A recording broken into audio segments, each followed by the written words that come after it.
10वीला 82% mark होते म्हणून 11वी सायन्सला admission घेतलेलं होतं. पण 12वी सायन्सला लातूरला जायला पासला पैसे नव्हते.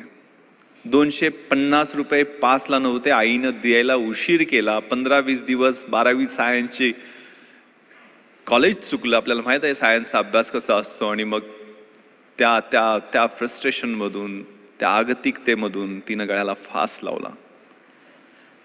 तिनं जी सुइसाईड नोट, आत्महत्येपूर्वीची जी चिठ्ठी लिहिलेली ती अजूनही माझ्या मोबाईलमध्ये आहे. त्याच्यात ती काय लिहिते, बाबा मला माफ करा, माझं चुकलंय, मला माहीत आहे, पण पर्याय काय नव्हता. आणि माझी एकच विनंती आहे, 13व्या दिवशी तुम्ही माझं गोड जेवण जे करता ना ते कृपया करू नका. त्यातनं पैसे खर्च होतील, ते पैसे वाचवा आणि माझ्या बहिणीचं लग्न लावण्यासाठी ते पैसे जपून ठेवा. माहित नाही 69 वर्ष होऊन गेली स्वातंत्र्याला, अशी परिस्थिती आपल्याला सामोरी जावी लागते. दुसरी एक घटना तिथली शेजारची परळी वैजनाथ. त्या ठिकाणी मी एक वेगळ्या कार्यक्रमाला गेलेलो होतो.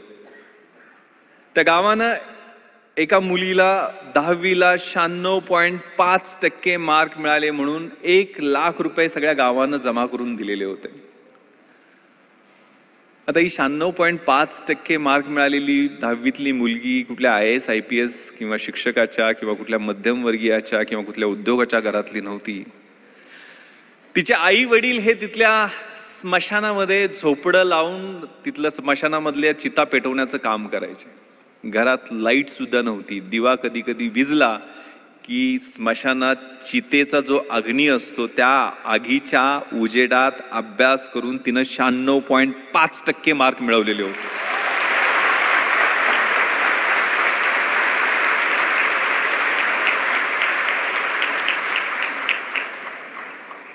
तिच्या आईला हेही कळत नव्हतं की 96.5% म्हणजे किती असतात. ती तिला समजून सांगत होती की 90 वर 6 असतात आणि त्या 6 वर परत अजून अर्धा असतो म्हणजे 96.5%. ज्यावेळेला तिचा चेक तो 1 लाख रुपयाचा देऊन तिचा सत्कार केला, तिचे हात थरथरत होते. तिनं ज्यावेळेला उत्तर त्या सत्काराला भाषण देऊन केलं ते इतकं प्रतिम होतं.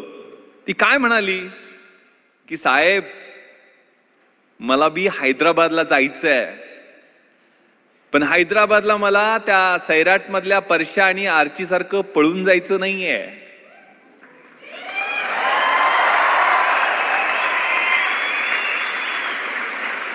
मला हैदराबादला सरदार वल्लभभाई पटेल राष्ट्रीय पोलीस अकादमीमध्ये IPS प्रोबेशनर म्हणून तुमच्यासारखं ट्रेनिंग घ्यायला जायचं.